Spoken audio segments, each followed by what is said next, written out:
আপনি কি জানেন ব্যস্ততা কখনো কোনো সম্পর্ককে শেষ করতে পারে না? যদি কোনো সম্পর্ক শেষ হয় তাহলে সেটার জন্য দায়ী থাকি আমরা ব্যস্ততার বাহানা দিয়ে সম্পর্কটাকে শেষ করি। একটা কথা সবসময় মাথায় রাখবেন, এই পৃথিবীতে যা কিছু আছে সবকিছুরই কিন্তু খাদ্যের প্রয়োজন বেঁচে থাকার জন্য, ভালো থাকার জন্য, সুস্থ থাকার জন্য। যেমন আপনার হাতে যে ফোনটি আছে সে কিন্তু ইলেকট্রিসিটি খাচ্ছে, সেই ইলেকট্রিসিটির মাধ্যমে চার্জ খাচ্ছে। আপনি যদি তাকে চার্জ না করেন তাহলে সে কিন্তু মারা যাবে। ঠিক তেমনভাবে আমরা মানুষরা যদি খাবার না খাই আমরাও মারা যাব। ঠিক তেমনভাবে আমাদের সম্পর্ককেও খাবার দেওয়া প্রয়োজন। আর আমাদের সম্পর্ক কি খাই জানেন? কথা। আমাদের সম্পর্ক কথা খায়। এই কথা নামক খাদ্যকে যদি আপনি সম্পর্কটাকে দিতে না পারেন তাহলে আপনার সম্পর্ক কখনোই টিকে থাকবে না, ভালো থাকবে না, সুস্থ থাকবে না। আপনার সম্পর্ক মারা যাবে। দিন শেষে একটা সম্পর্কে থাকা দুজন ব্যক্তি দুজনকে দায়ী করে। আপনি তাকে বলবেন সে আপনাকে ভালোবাসেনি, সে আপনাকে বলবে আপনি তাকে ভালোবাসেননি।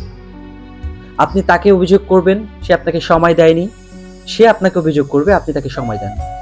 সে আপনাকে অভিযোগ করবে আপনি তাকে বোঝেননি, আপনি তাকে অভিযোগ করবেন সে আপনাকে বোঝেনি।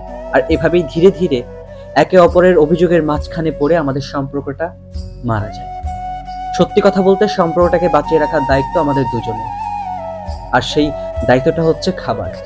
আমাদের সম্পর্কটাকে খাবার দিতে হবে, কথার খাবার দিতে হবে।